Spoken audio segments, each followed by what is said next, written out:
లో క్రిస్మస్ వేడుకలు ఘనంగా జరిగాయి. ఎమ్మెల్యే ఆరణి శ్రీనివాసులు పాల్గొని క్రైస్తవ సోదరులకు శుభాకాంక్షలు తెలిపారు.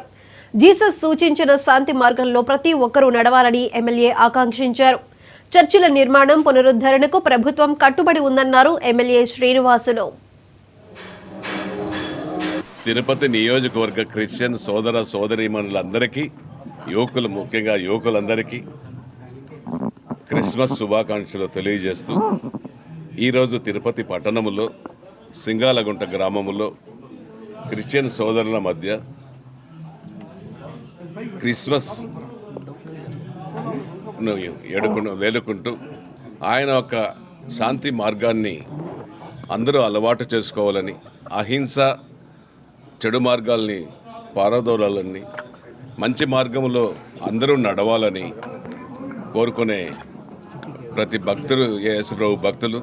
ఇది యేసుప్రభు భక్తులు ప్రతిరోజు కూడా చర్చిలు నిర్మించుకొని, ఆలయాలు నిర్మించుకొని, ప్రైవేటు చర్చిలు కూడా నిర్మించుకొని భక్తి శ్రద్ధలతో ప్రతిరోజు కూడా 2 సార్లు 3 సార్లు కొలిసే రోజులు ఉన్నాయి, కొలుస్తున్నారు. అందులో ఈరోజు సంవత్సరానికి ఒక్కసారి క్రిస్మస్ వేడుకలు, క్రిస్మస్ పండుగ రావడం ఇది ప్రపంచవ్యాప్తంగా జరుగుతూ ఉంది. క్రిస్మస్ సోదరులు అందరూ, కుటుంబ సభ్యులు అందరూ కూడా కలిసి ఆయుర ఆరోగ్యాలతో, సుఖ సౌకర్యాలతో, ఎటువంటి ఇబ్బందులు లేకుండా ఉండాలని కొలుసుకునే రోజు. ఇటువంటి మంచి రోజు ఈ సింగాలగుంట చర్చిలో మమ్మల్ని కూడా భాగస్వాములు చేశారు. అందువల్ల మేము కూడా దీంట్లో రావడం, వాళ్ళందరికీ కూడా మంచి మార్గాలు చెప్పడం.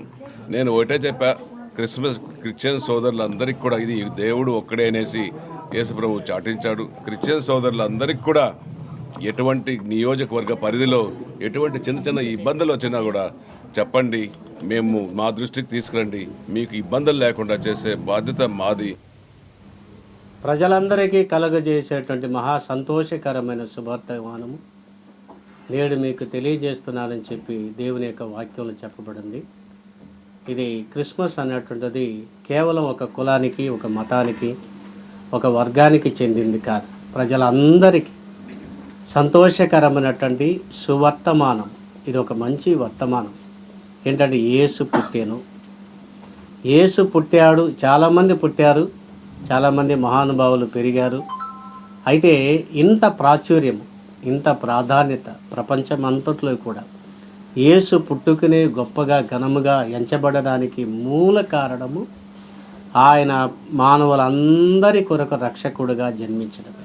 ఈరోజు ఎక్కువ యేసు ప్రభుని వెంబడించడానికి కారణం ఏంటంటే ఆయన చూపించినటువంటి సత్య మార్గం, ఆయన నడిచినటువంటి ఆ పరిశుద్ధమైనటువంటి మార్గమే. కాబట్టి యేసు ప్రభు చెప్పినటువంటి విధంగా ఆయన కరుణ, దయ, జాలి, కనికరము అందరి మీద ఉండాలన్నటువంటిది ఈ క్రిస్మస్ సందర్భంగా ప్రపంచంలో ఉన్నటువంటి ప్రతి ప్రజానికానికి, మన తెలుగు రాష్ట్రంలో ఉన్నటువంటి ప్రజలకి, మన రాష్ట్రం